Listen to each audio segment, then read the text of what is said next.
It is very true that we're approaching an era where we're solving a lot of these problems, both with the law and apart from the law, through these wonderful startups which are emerging. And the startup ecosystem in India has also witnessed quite a phenomenal growth over the years. And of course, this success is attributed to a lot of innovation hubs. Now, when we say innovation hubs, we are privileged to have with us here today the leader of the world's largest innovation hub, Mr. Kavikrut, who leads T Hub, the world's largest innovation hub right here in Hyderabad. T Hub has supported over 2,000 plus startups and delivered more than 100 innovation programs. Before T Hub, Mr. Kavi served as the Chief Growth Officer at OYO, where he spearheaded the company's expansion across 100 plus cities in India and also led its international expansion into countries like Japan through partnership with Yahoo Japan and SoftBank Japan. Kavi began his entrepreneurial journey by founding a healthcare startup and has also worked with industry giants like Amazon and the Pyramid Group. He holds an MBA from the Harvard Business School and an MSc in finance from BITS Pilani. Apart from all of this, we are waiting to hear his energy and thoughts today. So, Mr. Kavi, the stage is yours. Thank you.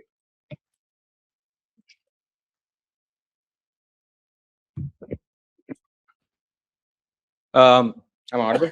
Good. Morning, everyone. I was in IIT Hyderabad a couple of weeks ago on a Saturday morning for a conference like this. The room was half full, less than this. So I feel like Nalsa definitely wakes up early on Saturday and starts on a good time. So look, it's quite intimidating to be here. All of you are specialists. My background is I'm quite a generalist. And we apply general principles to everything that comes our way. It's also intimidating. Best person. Speak about law, critic law, anything. We are not qualified to, but I'll try, sir. It's also intimidating because for some reason the organizers have zoomed my photo in a little bit too much compared to everyone else here. Your Vice Chancellor, Professor Sri Krishna Deva Rao, and our board member at T Hub, Professor Vasanti and Professor Sarkar, and all the esteemed guests today. It's a true pleasure to be here. Every time I come to a campus, in Hyderabad or anywhere in the world for that matter, your mindset, your energy, something happens, a toggle flips. You go into learning mode, you go into listening mode, you go into absorbing mode. And you start thinking, there's nostalgia and a lot of other feelings come through. So it's very, very nice to be here on a Saturday morning, and I want to take more than give here today. So I want to feel a little bit inspired before I leave.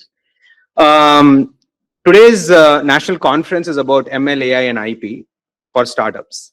You guys know IP well. ML and AI is too early and too new for us to debate and talk about. So I'll focus our conversation today on startups.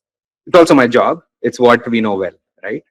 I want to talk about two things with you today. Two things that I have learned in my experience over the last several years. But more importantly, those two things have come to the forefront in my role at T Hub. So I'll talk about those two things. The first is, startups as a canvas. What are startups? And can they be a canvas for us? And the second is legal as the how and not the what. We'll talk about these two things. Before I get into that, I want to first tell a small personal story, about my tryst with law and legal and, so on and so forth. I went to an engineering school, BITS Pilani, in Pilani. But I studied finance. They have a really weird 4-year finance course, but it's an MSc, so it makes no sense. But in that course, in our third year, there was a degree in our third year. So it's a very all-rounder Swiss knife kind of a course, right? You do everything and everything. You become a jack of all trades, master of none, basically. So you get exposure to a lot of things. So in my third year, there was a course called Legal Environment of Business. Fondly it was called LEB. So in Pilani, there are two interesting things. One is that there is no compulsory attendance. Okay, I'm sure many of you are shocked to hear that. There is no mandatory attendance. My attendance over 4 years must have been 15% or less. So you get to go to whichever class you want, whichever professors you want to. And the second interesting thing in Pilani is that you have what's called open book examinations, right? So basically you go into the exam, you're allowed to carry any reference material you want that is prescribed. You can't carry printouts of something, but you can definitely take textbooks, reference books, things that your professor presented, etc. So the LEB book was this thick. I don't even remember the author, but it's this big book. Because it's an open book exam, because it's law and we are finance students, nobody actually studies, right? And you just take the book and you go to the exam. That's what happened. I made By the way, I made an A in that course. But you take, and I didn't study all of the year. So I went in the final exam or semester, and we sat there, and I was like, let's see what happens. It's a 3-hour exam. The most interesting thing that happened in that exam was that everything was referenced.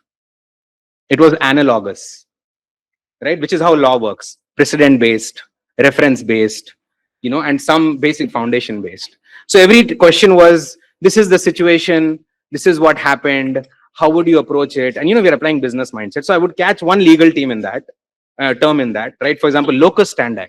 I've never heard that term before. Then I'll go to this 20-page glossary at the end of the book.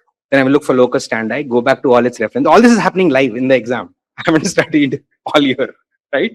And then you reference it, you understand what it is, and then you apply that as a concept, right? And you answer that question. So it was very interesting for me.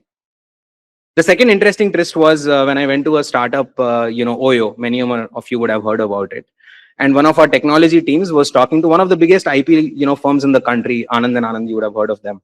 We were sitting with one of the Anands of the Anand and Anand, and this technology team was saying, "Hey, I want to patent this product." And the first question that got asked was, "Have you already launched the product?" He said, "Yeah, product is live. We have so many million users and etc. I want to patent a few features." And he said, "You can't patent if it's already public." Such a basic thing, but we were all in shock. We had never heard of this concept. Right? So many things started becoming saying for law, you need to know things before you actually, do other things. So, and the third sort of, personal story I want to share is when I went to business school, many people don't know this about, Harvard and the MBA that they teach. It is very interesting because there are no textbooks in any course. There are no textbooks. You only do case studies. Every business school, and I know you have business programs here, talks about how they use case studies as a method to teach. But imagine no textbooks. So we do about 500 cases in 2 years. And because you do only cases as a method of learning, even your final exam is one case, and that's not open book, by the way. But so all you learn is basically applications. All you learn is, here is a concept. For example, in accounting, some of you here may be BBA, MBA students.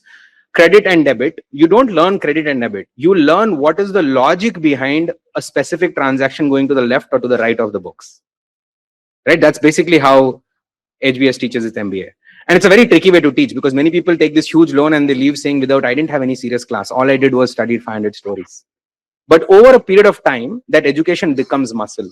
Even today, I'm now 10, 12 years out of my MBA. If I'm doing, a pricing review or problem statement, I can go back and remember that pricing was taught to us using the example of the London Olympics and how tickets were priced there. Right? That's basically how. So this is basically my tryst with a bunch of things in law. But coming back, the two things I want to talk to you about today. The first is startups as a canvas. When you think about, horizontals, you think about AI is a horizontal. You think about ML, it's a horizontal. You think about law or the legal discipline also as a horizontal, right? Imagine I'm drawing this on a whiteboard.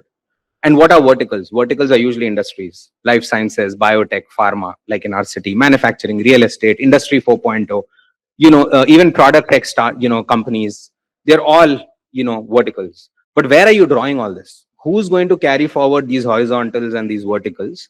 The answer is SME and MSMBs will. Research or academic universities will. Startups is one such canvas on which you draw these things. So when you think of an AI startup in healthcare, don't try to fit them into a horizontal or a vertical, right? Because they're using the horizontal and the verticals to actually build something and carry this forward. Now, why do startups matter? Right? It's a very interesting question. Does anybody know how old the iPhone is? It's everything technology, right? In some ways. Any wild guesses? It's a very easy guess. Take the latest number and add plus or two, 1 or 2 years to it. Yeah, so 17 Pro. Correct. You're absolutely right. It was announced by Steve Jobs in 2007. Which means it's only 19 years old. Like I said, you take 17 Pro and add 2 years to it, you'll know how old the iPhone is. It's pretty straightforward. That's the formula. But this amazing device that has changed how we live is only 17 years old. Now, sir, I was just looking it up, is what, 98? Yeah. You are much older than, even though it feels like a very new university. So it's only 17 years old or 18, 19 years old, this thing we're holding. The most prolific startup in India, historically is Flipkart. How many of you've all heard of Flipkart? Right? It's one of the biggest startups that happened in India. You can argue that Infosys, Cyient from Hyderabad, they're all also startups.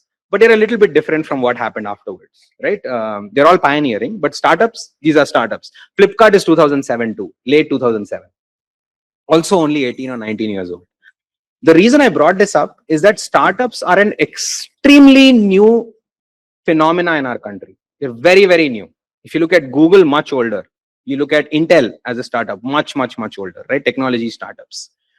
So as law students, MBA, BBA students, as anybody who is interested in what's happening new in our country, you cannot ignore startups. You just cannot. Because they're at the cutting edge and bleeding edge of everything new. In the West, if you go to the US or Europe, you can argue that the cutting edge, bleeding edge of everything is in research in universities. It is in defense. It is partially true in our country also. But the best talent today is actually going to startups. Right? It has become very cool now. 20 years ago, 2006, when I started my company, everybody thought that I'm crazy. Why are you leaving a job and why are you starting a company? It makes no sense. But today it has become too cool. Everybody is a stealth founder of a stealth startup on LinkedIn. Right? It almost, people have FOMO, right? They have this fear of missing out that they're not doing something in startups, right? So the best talent in the country today, which is non-specialist, all of your specialist talent, doctors, lawyers, so on and so forth, generalists, which is people like us, most generalists, for them, the dreamy destination is a startup. When you leave a Google or a Facebook in Hyderabad or a Microsoft, and you ask the best talent, which has the highest will and skill and the highest aspiration, and you ask them, boss, life mein kya karna hai? What do you want to do next? The answer will be, I want to start my own company. So if the best talent in the country is going there, generalist talent, the most interesting new risky innovations are happening there, then all of you as specialists, as a universities, as legal practitioners, as people pursuing law professions, you cannot ignore them. Think of them like a canvas and figure out the ways that you can engage with them. We were just talking about it today morning, right? So we will work with you to find out ways to do that. But this is my call to action to say, don't ignore startups. Don't think they're aliens from a different planet, right? We are very fortunate that in our city, it actually will take you 1 hour, 10 minutes. I was just looking at it from here to get to T-Hub. Right? It looks like a foreign spaceship has landed in our city, but it's not aliens, right? We have to find ways to bridge this. We have to find ways to engage more together, right? So think about startups in that new thing. And I'll tell you why also it's very important. If you go back and look at, law precedents, law references, you look at big cases which happen and people quote law, references go back years, decades, even centuries sometimes, right? In this 18th century, something happened that becomes a reference even today. Will we hold respectfully Privy Council decisions? Foundational Correct. concepts you can see in the Privy Council. The good news is that the core, the core of law is based in history. It is rooted in basic principles, the core. But all of your other limbs or muscles, they cannot be living in history. Your hands, your legs, your head, right? It needs to start adopting and evolving with the future. So whenever we talk about AI governance, is it good for humanity or not? All of these very fluffy conversations. Will AI eat AI? Will there be AGI? Where will humans go? All of these conversations, they're nice to have. But if you apply the lens of law, you should not feel that you're behind or behind the curve. The only way to be with the curve or stay ahead, at least in our country, is to deeply engage with startups. Right, and we have some law colleagues of mine from here who are, NALSAR students and alumni who work with us at T-Hub. And that is what keeps them going also and excited, because you're operating on this frontier edge. So that's my first thing. Let me come to the second. I think the biggest mistake founders, sometimes even business leaders, biggest misconception that we have, and I've met many law firms and many lawyers, worked with some of the best general counsels in the country. With all of them, if you sit with them, there are two types of people. One who feel that law, legal as a discipline and as a practice, let me take the liberty to call it a science, because it truly is. Law as a science is actually the what. And then there is this other group which actually thinks what is the how. Law is the how. You guys understand the difference? If a lawyer works with you either externally or in-house or whichever way, and you're solving a problem, and if that legal professional, and you go to them and say, hey, how can I solve this problem? And the legal professional says, you can't solve it because this is what the law says. Then law becomes the what. If you go in and you say, hey, let's figure this out together. What are the tools that this science or discipline gives me? which will help me solve this problem. That's when law becomes the how. And the biggest misconception I think we have in our country, even across the world, you look at all these Netflix shows, Suits and all, which have become the popular, like when you think about a coffee shop, most people have learned about coffee shops from friends, people sitting there and chatting. When you think about law and what happens inside law firms and inside law rooms and inside courtrooms, then you look at shows like Suits and all of that, right? If you look at all of those shows, the shows that will really engage you and the movies is where law is the how. It's not the what. It is not the destination. It is the method. And I will encourage all of you to always think about law as the how, right? If you look at the West today, if a CEO of a large company resigns and they name an interim CEO, right? Which CXO do they usually name as interim CEOs? Non-generalist. Do you have a guess? Have you looked at any of this? Like suppose tomorrow Elon Musk resigns from Tesla, which has happened, by the way, all of these things. They will say this CXO is now interim CEO until we find a new one. So I don't want to know COO, CBO. Replace that X with a specialist. Do you know which is the most common CFO? Bingo. Why is it not the chief legal officer?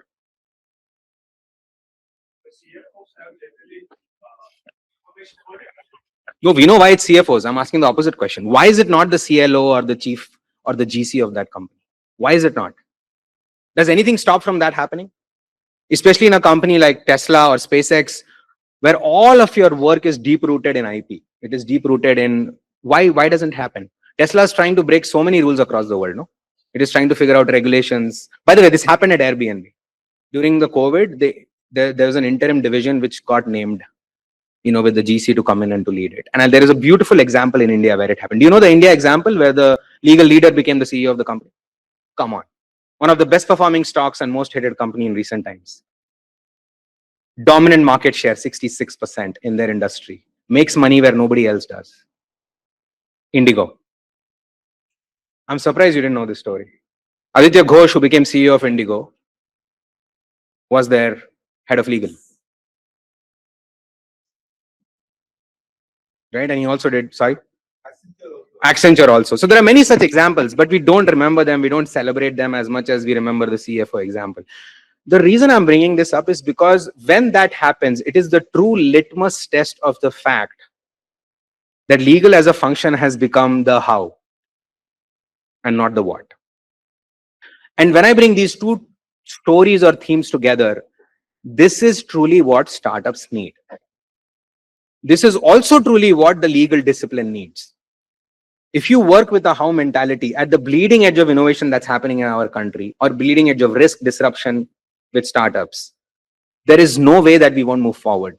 Every time a very popular leader goes on stage, it could be ministers and it could be practitioners, it could be entrepreneurs. You must have heard this line often saying, India is a services economy. We have to become a product economy. You heard this? Many people talk about it. And they don't say it in an inspiring way. They always say it in a dissing way, which I don't get it. But so every time I hear that, I think about how can Make in India make us a products economy versus a services economy? The answer is no. Making in India is also service. Design in India can probably make us a product company. But I think that is also the how. So one of the things that I always think about when I hear this line of saying, how can India become a product company before it, economy versus services economy? One of the easiest ways actually to do it is the how for that is IP. And if I bring everything I said together just now, startups is where the best talent is, non-specialist, at the bleeding edge of doing new things, which is only 18 or 19 years old as a phenomenon. That law as a discipline and science should focus on the how. And IP is the only way we will, or not only, but one of the most powerful ways to become a product first economy instead of services first. I don't think there's any harm in being both. Then it is all up to us to bring that together. And the playbook that is getting launched today is one very tiny example of that. It is a small drop in the ocean, but hopefully that drop will grow, right? And it will be practiced and accessed by founders, to think about a product economy and IP much stronger. So when we were sitting at, I think it was a couple of months ago with Professor Sarkar. So as you know, we do these IP clinics and legal clinics. We have a program called T-Edge, where our finance, legal, administration, and procurement teams work for startups, right? And help them out with any of the questions that they have. It's very funny. Mostly people will come with either an administration, registration, MCA question, or they'll come with an IP question, which are two very different things.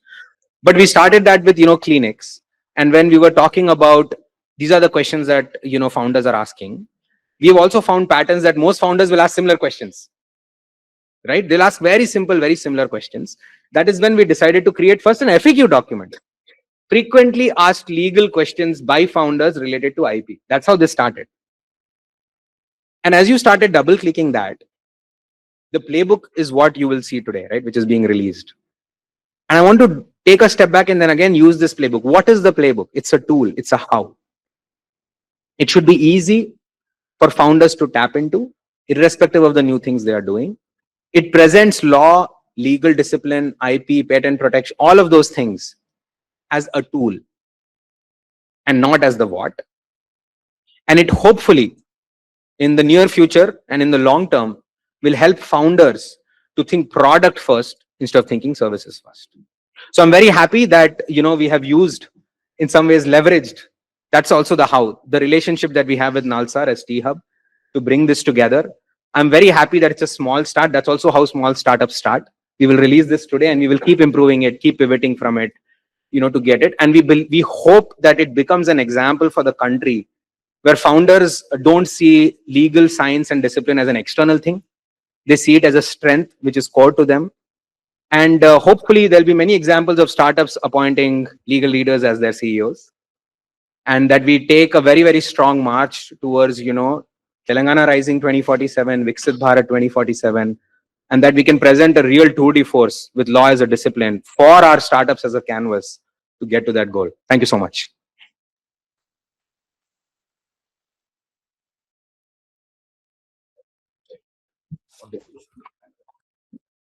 Thank you for that inspiring address, Mr. Kavi. I think that speech was quite a call to action, and the audience are always already thinking about what to do next. So it's true that we'll have to think about the how more than the what, and the IP's forefront is the way to go about it. And that brings us to a very, very special moment right now, ladies and gentlemen, where we will launch the IP playbook for startups in India. This comprehensive guide has been developed to help entrepreneurs navigate the complex landscape of IPR, as Mr. Kavi had said. So, if I may request Mr. Kavi to kindly unveil this important publication, and I'd request Professor Sri Krishna Devrao and Professor Vasantia Registrar and Professor Anandya Sarkar to help them and launch the playbook.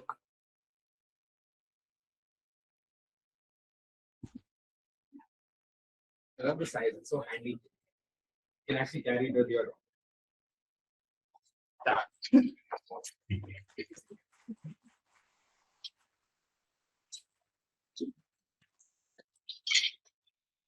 You see that everything you start also too good.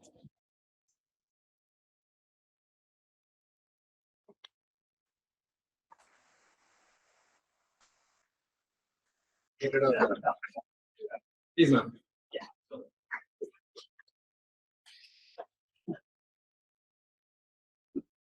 Thank you. Thank you. Thank you. I just, Copyright. yeah. I just wanted to make a few comments. I'm very happy today that all the people who were concerned with the book are in the dais. It all started with a discussion with Kavi, and our Honorable Vice Chancellor, Professor Krishna Rao, he has penned the forward, and our respected Registrar Madam was pivotal in getting it published. So all the people who were concerned are here, and we are launching this book on a special day, or maybe 24 hours after a special day. Can anybody say what is a special day? Yesterday was India Startup Day, National Startup. National Startup Day. Okay, it celebrated 10 years of organized startup in India. That is, the birth of the Atal Startup Mission. So I'm very happy with that. Okay. So I hope this book, and one more thing to mention, we also have an ebook version, both as EPUB and the PDF version. which is already in our portal. Anybody can download. There's no cost involved. We are also willing to give this ebook to people who want to host it in their portal. We already have two such prominent players. T-Hub is going to host it in their portal. Ecusat has planned to host it in their portal. So anybody who wants to host it in your portal, do get in touch with us. We are willing to do that, and no charges involved. Thank you. I went straight to the index. Thank you, Professor Sarkar, for those comments. Let's give a big round of applause because we've got into quite a juncture at this stage. So right now, a quick quick memento celebration that we can do, starting with for Mr. Kavi. If we request Professor Rao to kindly give a small memento to Mr. Kavi. This is not sorry. Wonderful.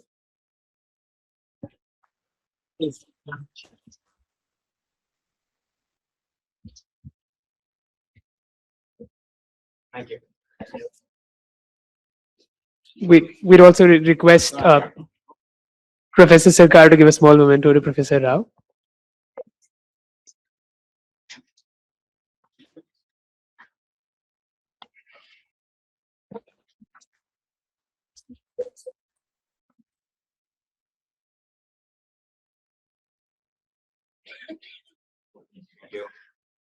We also request Professor Sarkar to give a small memento to Professor Vasandevan.